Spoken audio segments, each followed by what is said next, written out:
Orang benar diselamatkan dari kesukaran. Pada hari kemurkaan, harta tidak berguna, tapi kebenaran melepaskan orang dari maut.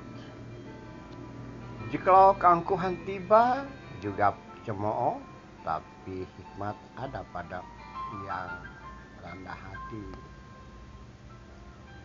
Jalan orang saleh diratakan oleh kebenarannya, tapi orang fasik jatuh karena kefasikannya. Orang yang jujur dilepaskan oleh kebenarannya, tapi pengkhianat tertangkap oleh hawa nafsunya. Pengharapan orang fasik gagal pada kematiannya, dan harapan orang jahat menjadi sia-sia. Orang benar diselamatkan dari kesukaran, lalu orang fasik menggantikannya.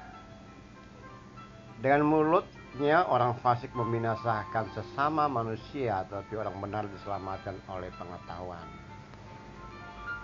Bila orang benar mujur, beria-rialah kota, dan bila orang fasik binasa, gemuruhlah sorak-sorai. Gubahan Amsal pasal 11 ayat 2, 4 sampai 10. Saudara-saudara, dalam kemanusiaan kembali kita memperhatikan apa yang diwariskan oleh Raja Salomo, atau Anda kenal juga sebagai Nabi Sulaiman, kepada kita. Pesan yang panjang ini dalam Amsal pasal 11 ada syarat makna,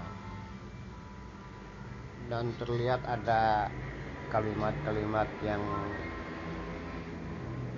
ditumpuk, atau justru ayat ini terpisah, tapi kalau digabung baru menemukan maknanya.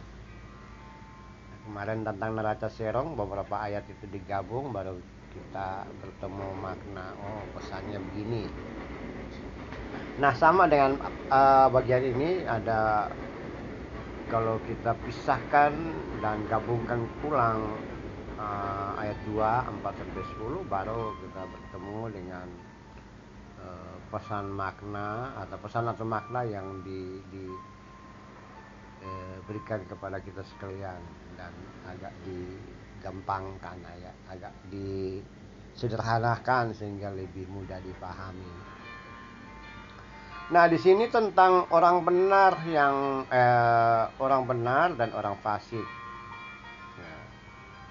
Hari kemurkaan bisa juga disebut hari penghukuman atau malapetaka yang tiba akibat semacam sanksi yang diberikan Tuhan kepada manusia. Nah, pada masa lalu setiap kegiatan atau setiap bencana atau malapetaka atau gejala alam yang merusak atau menghancurkan, mereka pahami sebagai penghukuman Tuhan kepada umat manusia.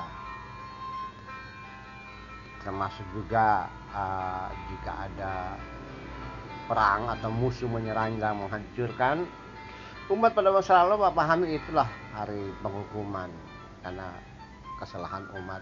Nah, tentu kalau pada konteks ini agak beda, orang semua lebih tertuju kepada hari kemurkaan, penghukuman, hari akhir itu pada waktu kiamat.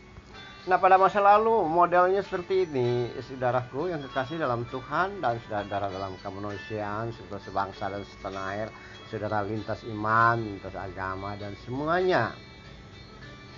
Nah, pada hari kemurkaan, hari malapetaka itu, jika terjadi di antara umat, maka di antara manusia dalam kehidupan dan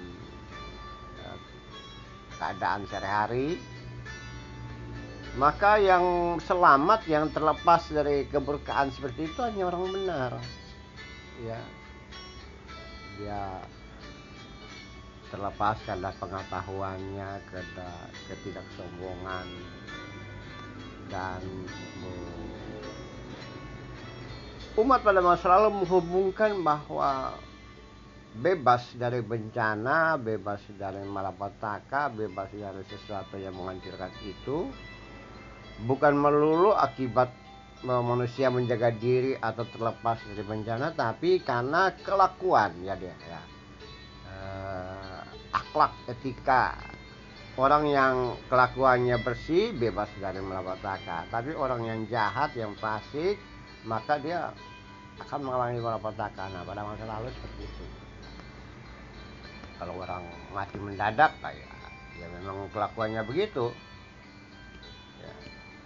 Saudara-saudara, jika kita bandingkan atau kita bawa dalam hidup kekinian kita, biasa saja pola pikir seperti itu masih terjadi, masih ada di antara kita. Kalau orang yang kita tahu bahwa dia jahat, bengis, bajingan, preman atau bla bla bla semuanya, dan jika ada kerusuhan, kalau mereka mati mendadak atau korban, mungkin saja orang berpikir ya memang orang dia begitu, makanya nggak lolos. Ya, dan dengan cara seperti ini mungkin juga kita berpikir bahwa kalau mau hidup panjang, urusan hidup panjang, mau mengalami hari-hari penuh kebaikan dalam hidup dan kehidupan, maka pola hidup, lifestyle itu harus baik. Nah, bisa saja kita hubungkan dengan bahwa kalau mau hidup umur panjang, maka berlaku yang baik, jujur, benar, bertindak yang benar dalam tindakan, orasi dan narasi, dan apa saja pergaulan, interaksi dan yang lainnya. Sehingga kalau frasa orang benar diselamatkan dari kesukaran, dan pada hari kemerdekaan dia bebas dari malapetaka, bisa saja terjadi juga dalam hidup dan kehidupan kekinian kita. Ya, hidup, tingkah laku, kata, bahasa benar akan menghantar seseorang pada keselamatan, kebebasan, rasa aman, damai, tanpa takut dan seterusnya. Jadi kalau orang yang jahat, fasik, yang punya banyak musuh, tentu dia tidak berani. Suatu waktu kan kekuatan dia habis, lemah. Dan pada masa itu bisa saja dia akan menjadi korban dari orang-orang yang pernah ia korbankan. Dia sakiti hatinya. Coba Anda baca ulang lagi, memperhatikan ayat-ayat ini, ya. Orang jujur, pengharapan, orang fasik gagal, tapi orang benar akan mencapai keberhasilan. Dengan mulutnya orang fasik membinasakan sesama manusia, tapi orang benar diselamatkan oleh pengetahuan. Ya. Orang benar diselamatkan dari kesukaran.